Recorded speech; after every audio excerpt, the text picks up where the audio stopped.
আসসালামু আলাইকুম। প্রিয় শিক্ষার্থী বন্ধুরা, তোমরা দেখতে পাচ্ছ প্রাথমিক বৃত্তি পরীক্ষার প্রস্তুতি ২০২৫ পঞ্চম শ্রেণী প্রাথমিক গণিত। এখানে দেখতে পাচ্ছ সেরা ২০০ প্রশ্ন। তার মানে এখানে ২০০টি সঠিক উত্তর রয়েছে উত্তর সহ। ওকে? তো প্রিয় শিক্ষার্থী বন্ধুরা, এই সঠিক উত্তরগুলা তোমাদের প্রাথমিক বৃত্তি পরীক্ষার জন্য খুবই গুরুত্বপূর্ণ। তো প্রিয় শিক্ষার্থী বন্ধুরা, আমি এই ২০০টি সঠিক উত্তর আমি ভিডিও আকারে পাবলিশ করব। এই সঠিক উত্তরগুলা তোমরা যদি বেশি বেশি করে প্র্যাকটিস করো, আমি আশা করি তোমাদের প্রাথমিক বৃত্তি পরীক্ষায় এগুলো কমন পড়ার সম্ভাবনা অনেক বেশি। তো আজকের এই ভিডিওটিতে আমি ২২টি সঠিক উত্তর নিয়ে আলোচনা করব। এই যে প্রথম যে ২২টি সঠিক উত্তর রয়েছে, এই সঠিক উত্তরগুলো নিয়ে আলোচনা করব। তোমরা মনোযোগ সহকারে সম্পূর্ণ ভিডিওটি দেখতে থাকো। আমি আবারও বলছি, এই প্রশ্নগুলা মানে এই সঠিক উত্তরগুলা তোমাদের প্রাথমিক বৃত্তি পরীক্ষার জন্য খুবই গুরুত্বপূর্ণ। তো প্রিয় শিক্ষার্থী বন্ধুরা, তোমরা মনোযোগ সহকারে সম্পূর্ণ ভিডিওটি দেখতে থাকো। ১ নংয়ে দেখতে পাচ্ছ গুণ্য, গুণন, গুণক সমান কোনটি? এটার উত্তর কিন্তু এই যে দেখতে পাচ্ছ ক নংটা হবে, তার মানে গুণফল। আর ২ নংটা দেখতে পাচ্ছ ১ রিমে ৫০০ টা কাগজ হলে ৭ রিমে কত তা কাগজ? এটার উত্তর হবে ক নং, ৩৫০০ টা। ওকে? ৩ নং এ দেখতে পাচ্ছ একটি খাতার দাম ২২ টাকা হলে ৮টি খাতার দাম কত? তাহলে এটার উত্তর হবে খ নং, ১৭৬ টাকা। ওকে? তো ৪ নংটি দেখতে পাচ্ছ নিচের কোনটি সঠিক? এটার উত্তর হবে ঘ নং, গুণফল ভাগ গুণ্য সমান গুণক। তো আমরা যদি একটু নিচে যাই, দেখতে পাচ্ছ ৫ নংটি গুণের বিপরীত প্রক্রিয়া কোনটি? এটার উত্তর হবে ঘ নং। এটার উত্তর কি? ভাগ। আর ৬ নং দেখতে পাচ্ছ ১১১০ গুণন ১০ সমান কত? এটার উত্তর হবে গ। কত এটা বলো তো? ১১১০০।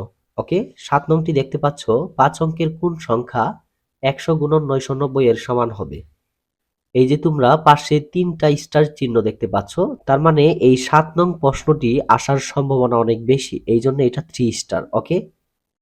এই যে দেখতে পাচ্ছ এখানে একটা, এই যে একটা, এই যে একটা, এগুলা হলো ৩ স্টার। তার মানে এগুলা আসার সম্ভাবনা অনেক বেশি। এইখানে যে প্রশ্নগুলো আছে সবই গুরুত্বপূর্ণ, তবে তার মধ্যে এই যে 3 স্টার যেগুলা দেখতে পাচ্ছ এগুলা আরো বেশি গুরুত্বপূর্ণ। ওকে? কি বলেছে এখানে? ৫ অঙ্কের কোন সংখ্যা ১০০ গুণন ৯৯০ এর সমান হবে? এটার উত্তর হবে খ নং। দেখতে পাচ্ছ ৯৯,০০০। ৮ নংটি দেখতে পাচ্ছ এক ব্যক্তির দৈনিক আয় ৬৩৫ টাকা, তিনি আগস্ট মাসে কত টাকা আয় করেন? এটার উত্তর হবে গ নং, ১৯,৬৮৫ টাকা। আর কোন সংখ্যাকে শূন্য দিয়ে গুণ করলে গুণফল কত হবে? মানে হলো কোন সংখ্যাকে শূন্য দিয়ে যদি গুণ করি ওই সংখ্যাটার গুণফল কি হবে বলো তো? শূন্যই। কেননা তুমি শূন্যর সাথে যেটাই গুণ করো না কেন সেটার গুণফল শূন্যই হবে। ওকে? ১০ নংটি দেখতে পাচ্ছ প্রত্যেককে ১০০ টাকা করে ১০০ জন শিক্ষার্থীকে দিতে মোট কত টাকা লাগবে? এটার উত্তর হলো ঘ নং। দেখতে পাচ্ছ এখানে ১০,০০০ টাকা। ওকে? ১১ নং এ দেখতে পাচ্ছ ৬,২৭৩ গুণন ৯৯৯ কে সহজ পদ্ধতিতে গুণ করলে নিচের কোন প্রক্রিয়াটি সঠিক? এটার উত্তর হবে গ নং। দেখতে পাচ্ছ ৬,২৭৩ গুণন ব্র্যাকেট শুরু ১,০০০ বিয়োগ ১। ওকে? আর ১২ নংটি দেখতে পাচ্ছ এক ব্যক্তির দৈনিক আয় ১২০ টাকা হলে এক বছরে তার আয় কত টাকা? এটার উত্তরটা হবে ক নং, ৪৩,৮০০ টাকা। এটা হলো ১২ নং। তারপর এখন দেখতে পাচ্ছ এই যে ১৩ নং। ১৩ নং এ যেটা আছে গুণক সমান গুণফল, এখানে একটা চিহ্ন বসাইতে হবে। এটা হলো খ নং। দেখতে পাচ্ছ এটা ভাগ হবে এখানে। আর ১৪ নং এ দেখতে পাচ্ছ নিঃশেষে বিভাজ্যের ক্ষেত্রে ভাগফল নির্ণয়ের সূত্র লিখো। তার মানে ভাগফল নির্ণয়ের সূত্রটি কোনটা? নিঃশেষে বিভাজ্য বলতে কি বুঝাইছে বলো তো? নিঃশেষে বিভাজ্য হলো ভাগশেষটা শূন্য হয়ে যাবে, তার মানে ভাগশেষ থাকবে না, অবশিষ্ট থাকবে না। তাহলে এটার উত্তর কি হবে? এই যে ক নং, ভাগফল সমান ভাজ্য ভাগ ভাজক। ১৫ নংটি দেখতে পাচ্ছ ভাজক সবসময় ভাগশেষের চেয়ে কি হয় বলতো? বড় হয়। ভাজক সবসময় ভাগশেষের চেয়ে বড় হয়। আর ১৬ নংটি দেখতে পাচ্ছ ৯৩,৫০০ ভাগ ১০০, এটার উত্তর হবে খ নং, ৯৩৫। আর 17 নং এ দেখতে পাচ্ছ 5500-কে 10 দ্বারা ভাগ করলে ভাগফল হবে কত হবে বলো তো? 550। 18 নং এ দেখতে পাচ্ছ 700 টাকা করে 6300 টাকা কত জনকে সমানভাবে দেওয়া যাবে? এটার উত্তর হবে ঘ নং 9 জনকে। তার মানে এটাকে এটা দিয়ে ভাগ করলেই কিন্তু এই যে 9 জন পাওয়া যাবে।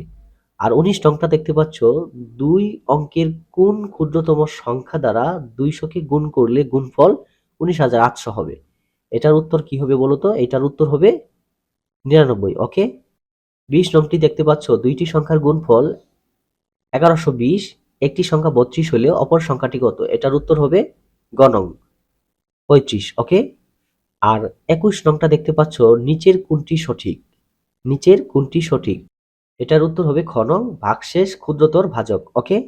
আর 22 নংটা দেখতে পাচ্ছ একটি গ্রামের আয়তন 4 বর্গ কিলোমিটার, গ্রামটিতে 4000 জন লোক বাস করে, ওই গ্রামের জনসংখ্যার ঘনত্ব প্রতি বর্গ কিলোমিটারে কতজন? এটার উত্তর হবে খ নং, তার মানে 1000। ওকে। এই যে এটাকে, এই 4000-কে যদি আমরা 4 দিয়ে ভাগ করি তাহলে আমাদের জনসংখ্যার ঘনত্বটা বের হয়ে যাবে। ওকে। তো প্রিয় শিক্ষার্থী বন্ধুরা, আশা করি এই 22টি সঠিক উত্তর তোমরা বেশি বেশি করে প্র্যাকটিস করবে তোমাদের প্রাথমিক বৃত্তি পরীক্ষা ভালো করার জন্য। ওকে।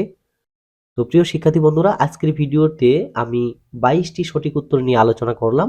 এইভাবে আমি 200টি সঠিক উত্তর তোমাদেরকে দিয়ে দিব। তোমরা অবশ্যই আমার এই চ্যানেলটি সাবস্ক্রাইব করে রাখবে, যেন পরবর্তীতে এই সঠিক উত্তর নিয়ে কোনো ভিডিও পাবলিশ করার সাথে সাথেই সবার আগে তোমরা দেখতে পারো। তো প্রিয় শিক্ষার্থী বন্ধুরা, সবাই ভালো থাকো, সুস্থ থাকো। আসসালামু আলাইকুম।